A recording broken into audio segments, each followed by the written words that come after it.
particularly at this particular time of what's going on in the world. When I work as a health coach, I do notice that this is a silent problem for many, regardless of what's going on right now, particularly with women. I don't know if that's just because we tend to be a little bit more emotional, but I think a lot of the times we think that this is normal, or that we're actually unaware of like how our thoughts really do affect us in our bodies. So what I'm going to talk about today is really, I'm going to dive a little bit into how the unconscious mind works, how we actually start to develop this worry or these fears or these sadness or whatever thoughts that we have, and how it can affect our behaviors. And then I'm going to give you 3 strategies that you can do, today to help reduce anxiety, as well as 2 particular techniques that you can do on the spot to control your anxiety, or even if you are having like a panic attack. So I do have the chat box open. I know that this is a particularly sensitive subject, so people aren't always open to be sharing. But if there's anything that resonates with you, if you have any questions, if you want to just chime in, like this is me, or if there's any kind of particular thoughts or that you want to share, please, I have it open, and I'm gonna make this, like I said, an open discussion. So in general, what is anxiety? So anxiety is a fear, but it can also be a negative thought surrounding an event or even a situation that hasn't even happened yet. So it's worrying about something completely in the future. Now, right now in this particular time, there's a lot of us that are still maybe that we are fearing getting sick, or we're fear of family members getting sick, or maybe we have a fear of financial status or job stability during this particular economic time as well. Or maybe there's uncertainty with the changes in our lifestyle or our kids. So these are all, maybe some examples of what's going on right now and how that can affect, our thoughts. So a lot of, like I said, when I work with clients, they get into their heads, is what I like to call it. And they create these stories based on maybe something that they had seen, something they have heard, other experiences from other people. It could even be past experiences that go all the way back to childhood. So the way that the mind actually works is that we don't recognize negative. The brain does not really recognize negatives. Meaning, as we might think that we are thinking positively, or we're not negatively thinking, because we say, I don't want to get sick, or I don't want to be scared, or I don't want to have anxiety. I don't want these things. The thing is about that is that your brain doesn't hear the I don't part. It just almost takes a picture of these images that we're thinking, and it stores it. And if you keep thinking these thoughts all the time, even at an unconscious level, your brain is going to basically, you're going to create behavior surrounding this fear or surrounding this worry. So for example, like if I was to tell you right now, don't think of a blue tree, what do you think of? You probably think of a blue tree. Think of a blue tree. So really, when it comes to kind of controlling our anxiety or controlling our negative thoughts, the first step that I want you to do is just acknowledge it. Acknowledging maybe even the source. So acknowledging what your emotion that you're feeling. So it's not about saying, I don't want to feel sad, I don't want to have worry, I don't want to be scared. It's about saying, okay, this is what I'm feeling right now. I'm acknowledging that. And know that whatever emotion that you are feeling is temporary and that it soon will pass.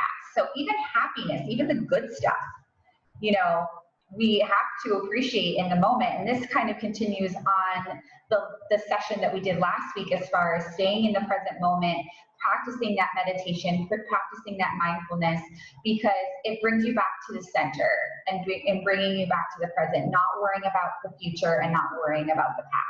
So even happiness in the good moments, they soon will pass too. So it's always good to stay in the present so that you can appreciate it when bad times are coming. So it's not that I don't want you to not feel sad or not feel angry or whatever it is. I want you to experience the emotion instead of pushing it away. Because that is really where, like I said, it's like that silent killer kind of thing, is that you say that you don't want to feel it, and so you just kind of push it away or you push it down deep inside, but it's still there in the unconscious mind, still there. And so what happens, like I said, with the unconscious mind is that when your brain sees this image over and over and over, it starts to form these unconscious beliefs, and then it influences our behavior. So then when you start to focus on those particular behaviors, then what you were kind of worried about deep down inside ends up coming true.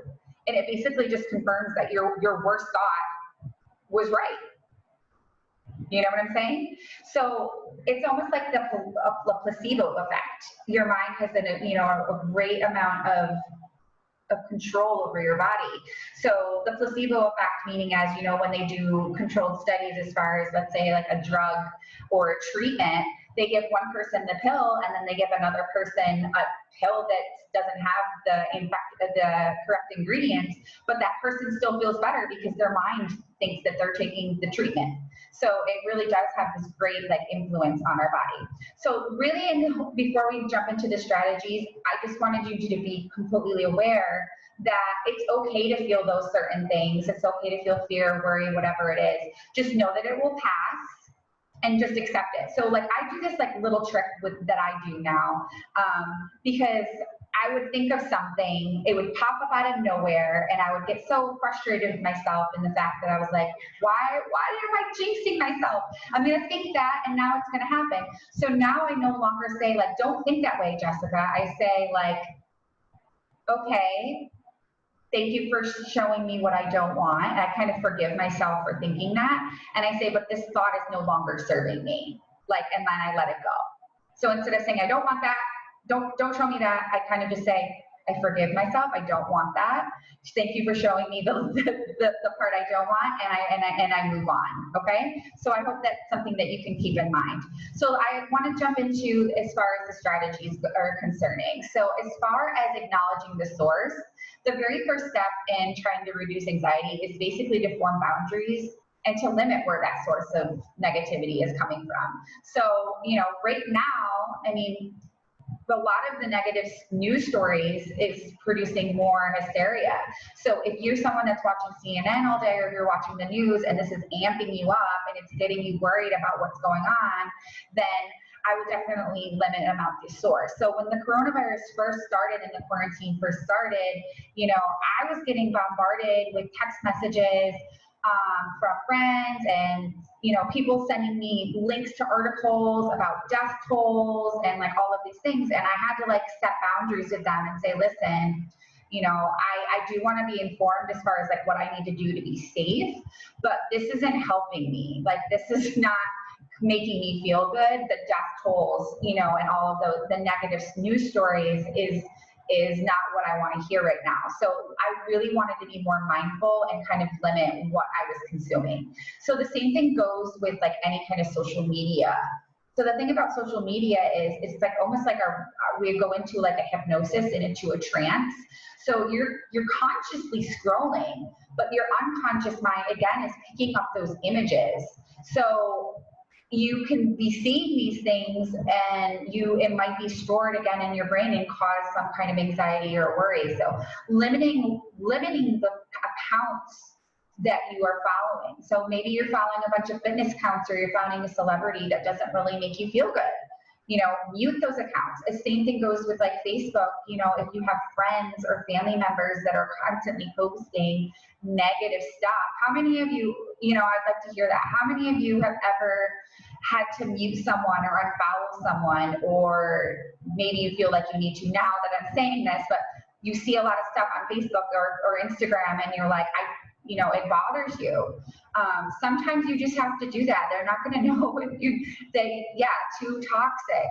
So it's okay to set these boundaries as far as muting someone. They're not going to know that you're muting them. But even if you say this is negative and I don't want to see this, you're still seeing it, and it's still getting stored there. So it's creating this unconscious kind of fear. So just removing yourself from any kind of situation. And the same thing goes with setting boundaries with family members or friends that completely drain your energy. How many of you have ever had like a really good friend of yours that is just really negative? And you feel drained after talking to them, or even a family member, they feel drained. I mean, I have family members, close family members that do this to me, and I really do. I have to set the amount of time that I'm spent with them, or certain topics that I don't want to talk with them about, because it's just going to make me not feel good. So you want to just basically remove yourself from any situation that is not serving you. Okay.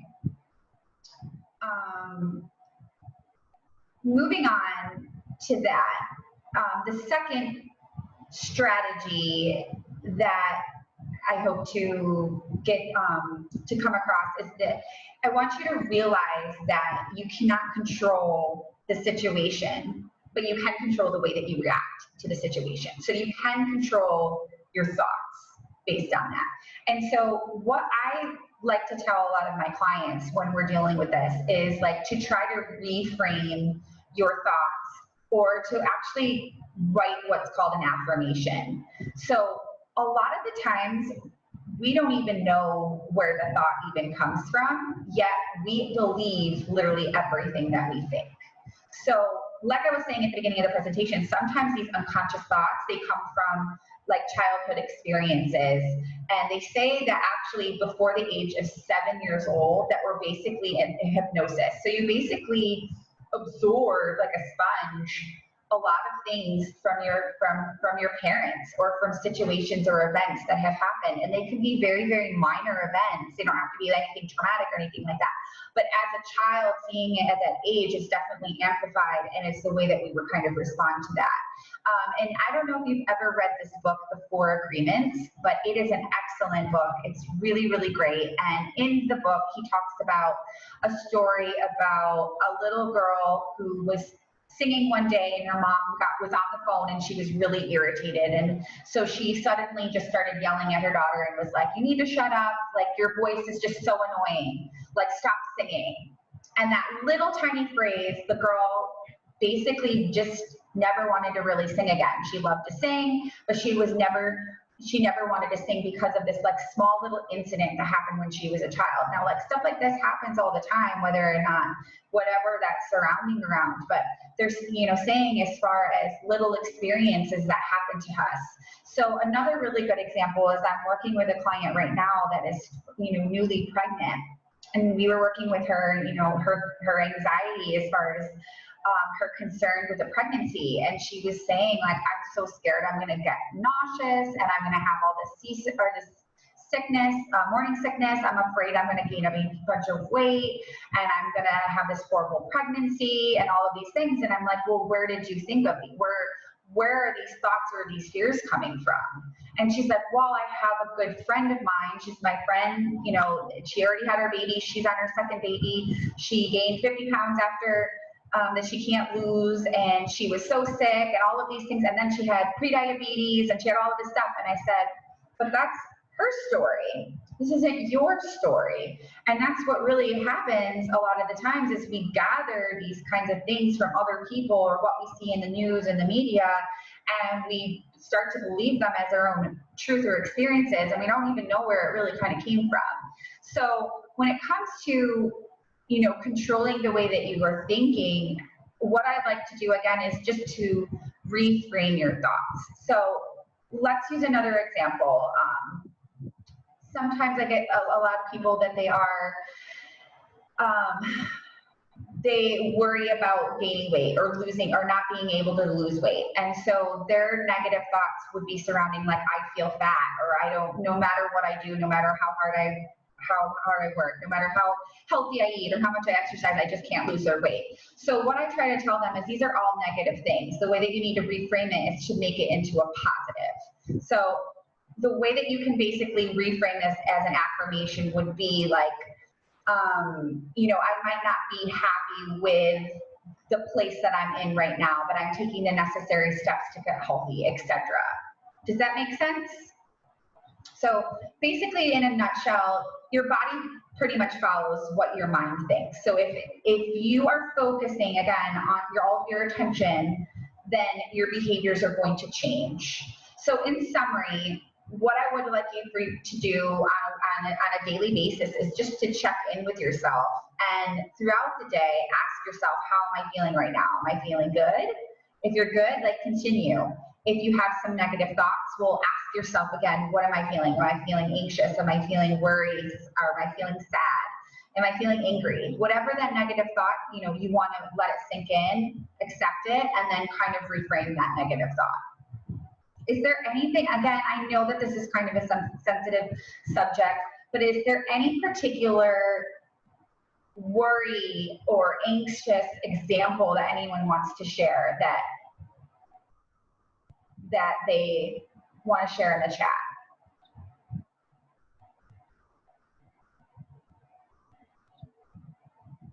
Any just common issue? Okay.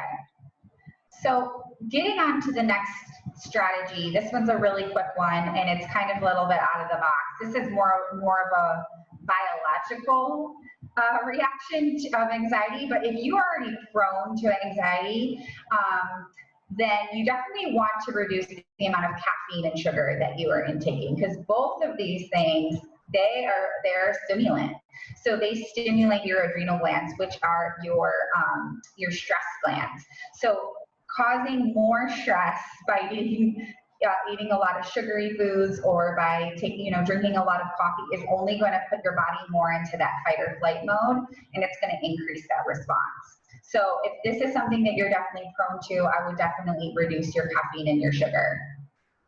Anybody here like a coffee addict? I was a huge coffee addict. Like, I was drinking 2-3 cups of strong coffee every single day. And I noticed that when I completely eliminated coffee, I just felt more at peace, more calm. Because that coffee, you don't even realize it, especially if you've been a long time coffee drinker like I was. It's like your body gets kind of used to that fluttery feeling. You said coffee and I want one now. Yeah, I used to be famous for in school. I would show up to class late, and I would have the biggest coffee that they would sell. It's here you guys have the little cortaditos or whatever you want to call it, but in New York, you don't have super strong coffee, so you have to get the big gallon coffee things. Okay, so I'm going to share with you now 2 techniques that you guys can do right on the spot. So I kind of mentioned a little bit of this in the last session, as far as just taking some deep breaths is a really, really good way to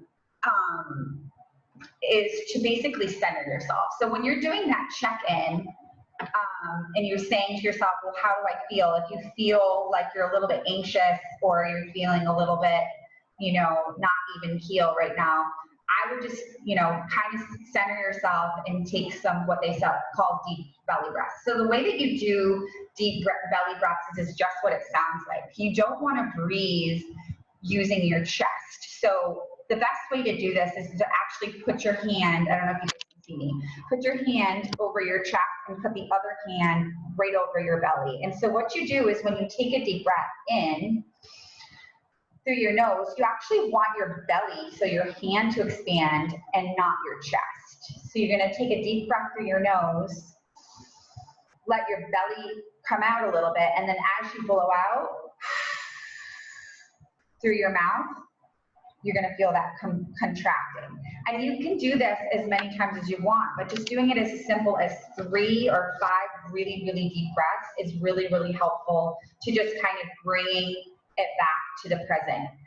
And so taking those deep breaths in again through your nose, and then breathing out through the mouth, the bigger the better, and also the more sounds that you make also really kind of helps stimulate and kind of calm the central nervous system. So by actually taking that breath and fluttering it out is really, really helpful. As far as the second technique, this I'm pretty sure probably no one has ever heard. This is called emotional freedom technique, also known as tapping. Has anyone heard of this before? Emotional freedom, EFT it's called. So the way that EFT works is it actually realigns your energy meridian. So it kind of works similar to acupuncture. And so what you're going to do, it's like a self technique that you do on yourself. That is, you're going to tap on certain areas or pressure points to align your energy. And so what you're going to do, and I want everyone to do this with me right now. So if you're doing anything, if you're multitasking, I definitely want you to focus. I want you guys to do this all right now, even if you don't have any anxious thoughts. You're definitely you're gonna love this. So when you're doing tapping, again, this can be when you do your check-in and you say, well, how am I feeling? You can do this if you're having a full-blown panic attack if you want. So what you're going to do is, as far as there's a setup that you're first going to do. So what you're going to do is you're going to tap first, right on, like they call it a karate chop on your hand, which is right here, and you're going to say like a mantra. Usually the mantra is something very similar to this. Even though I have these anxious thoughts, I completely and wholly accept myself. So you're going to tap here right on that karate chop. This is the setup. Even though I have these anxious thoughts, I completely accept myself. And so I'm going to put this up I'm going to give this to Omar to put up on the blog so that you guys can have this for reference, so you can remember the mantra. So even though I have these anxious thoughts, I completely accept myself. The next thing you're going to do is you're going to follow me. You're going to do like 7 or 8 different taps at different points. And what you want to do is you want to save the emotion that you're currently feeling. So this could be the same emotion. It can be different for every single thing. So what you're going to do is you're going to start in your temples. And you can do one side, you can do both. And you're going to say anxious, anxious, anxious. Then you're going to go above the brow, anxious, anxious, anxious. Then you're going to go underneath the eye, anxious, or worry, worry. Then you're going to go underneath your nose, worry, anxious, anxious. Then you're going to go like right above the collarbone, anxious, anxious, worry. Then you're going to go onto the thymus, which is like right below the collarbone, like above the chest. Worry, anxious, anxious. Then you're going to go underneath, like your armpit, like on the side, like where your bra strap is if you're a lady. Anxious, anxious, anxious. And then you're going to go on the top of the head. Anxious, anxious, anxious. Now the second round, what you're going to do is you're going to do the same acupuncture points, but you're going to say what you want to feel this time. So calm, calm, happy, calm, calm, calm, calm, calm, calm, calm, calm, calm, calm, calm, happy, happy. And then you can repeat that as many times as you want. Sometimes you just have to do it that one time again. Maybe you can repeat it again. How do you guys feel? I didn't really feel anxious before, but it always makes me feel good afterward for some reason. I love it. So again, this is called EFT, Emotional Freedom Technique, also known as tapping. And so this is a tool that you guys can definitely use anytime. So that pretty much ends the presentation for today. I am going to put this up again up on the blog as far as the pressure points and then also the mantra. And then I would love for you guys to also go to the blog and comment your biggest takeaway of this week's session, as far as like what was your aha moment or what you learned or anything that was maybe like surprising to you or anything that you found that was the most useful. Do you guys have any questions at all? I just have one question. I wanted to know, for the tapping part, is it better for me to just skip the part where I'm like, I feel like maybe I'm putting into my head the anxious if I keep doing that? Or is it good to skip that part and just go to the positive and like what you want to feel during the tapping? And then the other question is like, does it matter what hand you tap on for the hand part? Can it be either one or both? You can use actually just one hand if you want. You can do both. It doesn't matter which side you do. Like, so if you notice, like I only did one side here, like it's fine. You could just do one hand or both hands. That doesn't matter. As far as skipping the negative emotion, you definitely don't want to skip that, because if you remember what we talked about is it's not about not feeling that. It's accepting it. Because we don't want, yeah, and that's why we want to definitely say that mantra at the beginning, as far as, even though I have these anxious thoughts, I completely accept myself.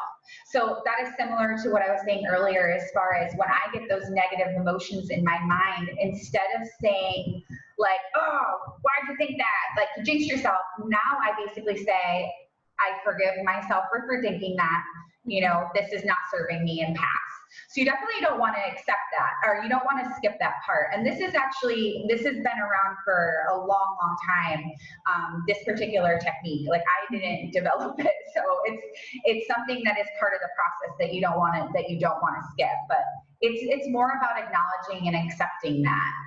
Okay, thank you. Yes, Thank did you for that that. help? Yes, thank you. You're welcome. Anybody else have any questions, or even anything that they might want to share?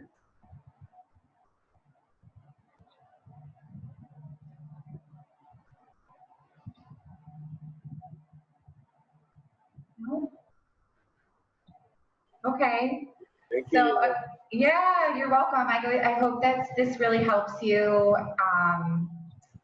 just kind of change your perspective on everything, and just on your way to being more, in a good place, as far as, especially in, like I said, the state of everything right now. Yes, Okay. Thank you guys. And Abarcans, please, if you could like visit us in the Abarcan blog, please visit the articles, comment, give ideas if you want to. Jess is going to send us information about the session, today's session. So we're also gonna publish it on our Abarcan blog, so you can find it there. So if you know someone that couldn't visit us in our session today, please forward this information and invite them to go to the Abarcan blog. So good. I see that you guys liked it. I'm really happy that that you found this useful. I hope it's a game changer for some of you who are really like experiencing a lot of stuff right now. Yeah. I think, Jessica, what I like most about it is just that you're showing people techniques on how to center yourself on your own. It's almost red pill stuff, right? Where you can disconnect from what we perceive as chaos going on around us. And somehow when you pause and take the time to center yourself, because it can shake you, it can be unsettling, and you can't help but to respond. That's what your body's supposed to do. So you're almost detaching yourself and taking control and just slowing things down and getting your body back to where its optimal state is, which is in homeostasis. So I love it. I love it. I think that if you really take the time to honor that technique, that it'll source you for a lifetime, right? Because things are always going to happen. When this passes, something else will be here. So we can't always control the external conditions, but we can control how we bring ourselves back to center. So good job. I love the message. Oh, thank you. Yeah, you're totally right as far as like learning the tools to help you deal, because there's going to be constantly changing of situations that we cannot control. It's only the way that we can control or we can react. And, it's definitely hard in the beginning, but once you start practicing it, as far as, again, just acknowledging those emotions and just knowing that it's going to pass, and the way and centering yourself with these particular techniques, whether it's meditation, whether it's the tapping, it's just taking 2 deep breaths, you definitely will start learning to let things even like roll off. Like, it's amazing, like when I've gone through this journey, as far as like how I would like react to certain things, and now it becomes more second nature just to let things go and not let it bother you. So I'm glad that this is really helpful for you. If you guys also like this kind of stuff, though I do deal with a lot of health, this is really kind of where a lot of my coaching is kind of like changed a little bit, but I'm doing, a lot of mental health and well-being, wellness, spirituality. There's another really good account called The Holistic Psychologist, which she's got like millions of followers, and she gained them like overnight just because she's like so good. But she talks a lot about healing on your own, basically like learning how to heal on your own, and a lot of stuff like a little that I talked about today as far as childhood experiences and how that we do certain things and we react a certain way because of those things that had happened to us early on, and how to recognize those patterns and how to change it. So I love her account. She's got some great resources as well that I definitely recommend. I'll put that in the chat. The Holistic site. I think it's got a lot of untapped potential, right? Because we know about the medical industry and what options exist there, but I think that you have this other potential too that you're not tapping into that can combine very well, and maybe even get you to a place where you're looking after yourself. So yeah, that's where my roots are. I'm a chiropractor, so I was just having a really good talk with an old friend of mine I hadn't seen since college, and she's starting to get into health and wellness, and she's sharing me all this stuff that she's learned, and I was like, girl, I'm a chiropractor, like I've known this for a long time, just as far as like how going the holistic way instead of just taking a pill and letting everything kind of go away. So temporary. The pills are temporary. It doesn't really fix it long term. You've got to examine it yourself. Yeah. No, I'm glad there's an awakening, and I'm thankful that it's happening in society, and I think a lot of people can benefit from it for sure. Yeah, I'd love to see who she is. If you already put it in the chat, yeah, I'd love to check it out. I'm looking it up to make sure I put it in right. There were a couple dots in there. This is her Instagram. This is mine. So her name is Dr. Nicole LaPera, and she is a psychologist by nature, but she now teaches, and she got like a lot of like flack from her colleagues because she's teaching self-healing. Like you don't have to necessarily get you don't have to have right, and it's not one or the other, right? I think people think it's if you do this, then you can that one's no longer available to you. It's not one or the other. It complements. It's supposed to complement. And then whatever works for you, you keep that for a lifetime. Like the tapping may not be for everyone, but keep trying. There might be something else that works for you. So. Yeah, you're absolutely right. That's exactly how we run our office as well. Is like you don't have to do chiropractic or take medication. Like the way that our office in particular runs, like whatever is best for the patient is best for them. And sometimes they need to have a little bit of anti-inflammatory and they need an adjustment. They need something together. Like it's not just like one or the other.